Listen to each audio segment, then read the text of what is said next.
যদি কেউ দোয়ার হক আদায় করে দোয়া করতে পারে, দোয়া কবুলের জায়গাগুলোতে দোয়া করতে পারে, যথাযথভাবে দোয়া করতে পারে, দোয়ার শর্ত পূরণ করে দোয়া করতে পারে, কায়মন বাক্যে দোয়া করতে পারে, চোখের পানি ফেলে দোয়া করতে পারে, দোয়া এত বড় অস্ত্র, দোয়া এত বড় মাধ্যম, দোয়া এত বড় একটা উপায় যে এটা দিয়ে আল্লাহর লিখন, আল্লাহর তাকদীর, এটা আল্লাহর কাছ থেকে পরিবর্তন করিয়ে আনা যায় এই দোয়ার মাধ্যমে।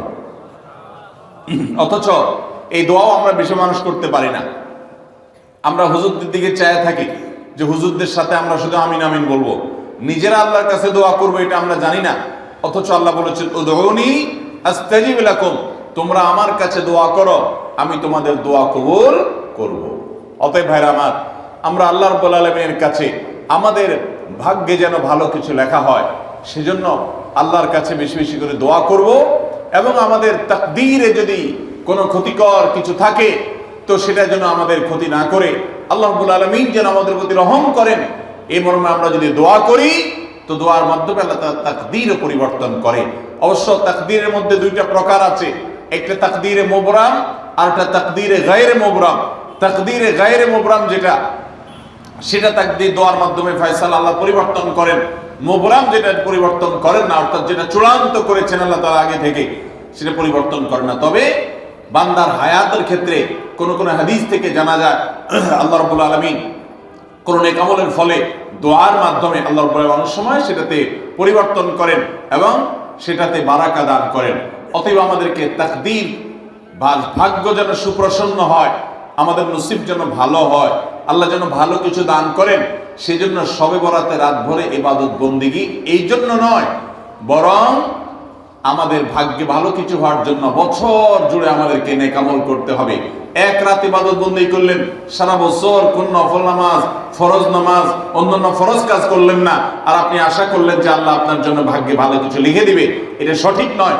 আর ভাগ্যের নির্ধারণটা মূলত লাইলাতুল কদর, এটি বোঝা যায় সূরা দুখান থেকে, অন্যান্য সূরা থেকে। অতএব আমাদের সবাইকে আমাদের ভাগ্যে ভালো কিছু লেখার জন্য বেশি বেশি আমাদের 5 ওয়াক্ত ফরজ নামাজ সহ আল্লাহর সমস্ত ফরজ বিধানগুলো মেনে চলতে হবে, হারাম এবং গুনাহের কাজগুলো থেকে বেঁচে চলতে হবে, এবং সেই সাথে আমাদের সবাইকে বেশি বেশি করে, বিশেষ করে নেককারদের কাতারে শামিল হতে হবে। আমি যত বেশি নেককার হতে পারবো, ওই যে নামাজে আত্মেহাতের মধ্যে নেককারদের দোয়া পাবো, আমার প্রতি শান্তি আল্লাহর এমনি বর্ষিত হবে। এবং দ্বিতীয় আমল হলো বেশি বেশি করে আত্মীয় স্বজন, রক্ত সম্পর্কীয় যারা, তাদের সাথে বিশেষভাবে সুসম্পর্ক বজায় রাখতে হবে।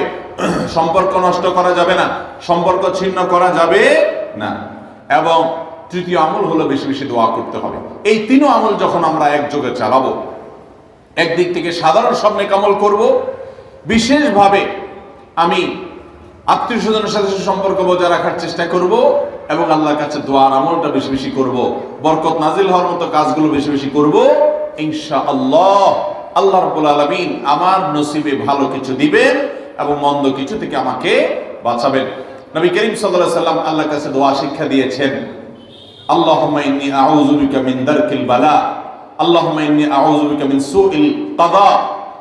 আল্লাহ, আপনার কাছে আমার ভাগ্যের ক্ষতি থেকে আমি আপনার কাছে পানা চাই। অর্থাৎ আমার তাকদীরে, কাজার মধ্যে যদি কোনো ক্ষতিকর কিছু আপনি লিখে থাকেন, তাহলে সেই সুউল কাজা, এটা থেকে আমি আপনার কাছে পানা চাই।